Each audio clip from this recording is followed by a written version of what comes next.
planet by reducing and eliminating greenhouse gas emissions, and at the same time eliminating excuse me, our reliance on foreign oil. And I know that we can do that. And we can do it through wind, we can do it through solar, we can do it through tide, we can do it through nuclear power. With the innovative strength of America and the technological base we have, that we can lead the world. And a lot of my colleagues and friends say, oh, it would be very expensive to eliminate greenhouse gases and to eliminate our dependence on foreign oil. I think it's going to be cheaper. I think it's going to be a boon to our economy. General Electric, the world's largest corporation, has dedicated itself to green technologies, and they're doing pretty well. I'm sure you've checked lately. And the fact is also nuclear power has got to be part of any real answer to the problem. In case you missed it, the French, 80% of the French electricity is now generated by nuclear power. And by the way, in case you hadn't noticed, we now have a pro-American president of France, which shows if you live long enough, anything is possible in this world. So we got to get about it, my friends. We got to get about it, and we can. And I am confident that we can and will.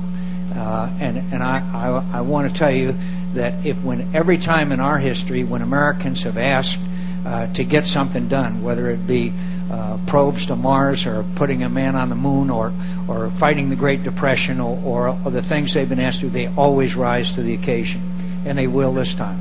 So let me just end up by mentioning to you General Petraeus' appearance yesterday in the war in Iraq. In case you missed it, and I hope you get a chance to see him in action, he's one of the great generals this nation has ever been blessed with. Last 4th of July, I was in Baghdad. 688 brave young Americans who his enlistment had inspired decided to re-enlist and stay and fight in Iraq.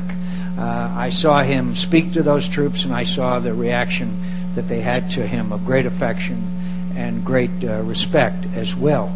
So it's long and it's hard and it's tough. We are frustrated. There's been great sacrifice that's been made. Over 4,000 brave young Americans have been sacrificed, and it was mishandled for nearly 4 years by the previous Secretary of Defense. It's long and hard and tough. But this new strategy is succeeding, although it's very difficult. There's some tough times in Basra right now in some parts of Baghdad.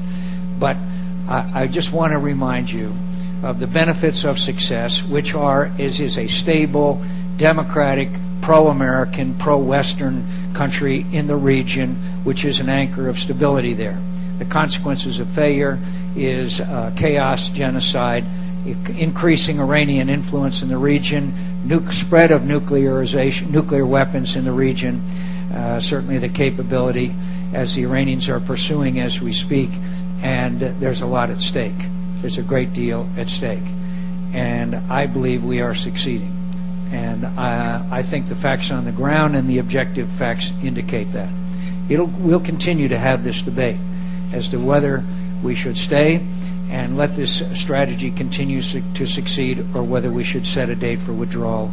And I am convinced that bin Laden and Al-Qaeda and others pay close attention and recognize that Iraq is a central battleground in the struggle against radical Islamic extremism. And don't underestimate how evil these people are. I don't know if you saw 3 weeks ago, they took 2 mentally disabled young women, put suicide vests on them, and sent them into the marketplace, and by remote control detonated those vests. This is a transcendent evil we are facing. It is truly evil. But I'm confident in the brave young Americans who are serving. So let me just end up by telling you a brief story that happened to me last August in Wolfboro, New Hampshire, at a town hall meeting. A woman stood up at the town hall meeting and she said, "Senator McCain, will you do me the honor of wearing a bracelet with my son's name on it, Matthew Stanley." Matthew was 22 years old.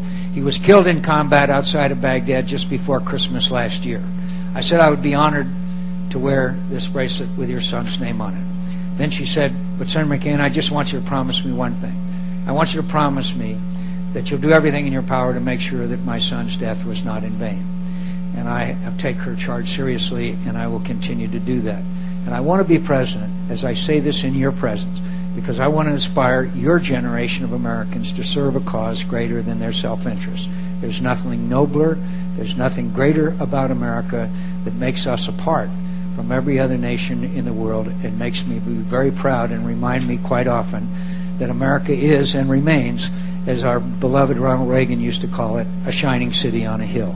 Thank you for having me, and now I'm ready to respond to any questions or comments or insults that you might have. Thank you very much.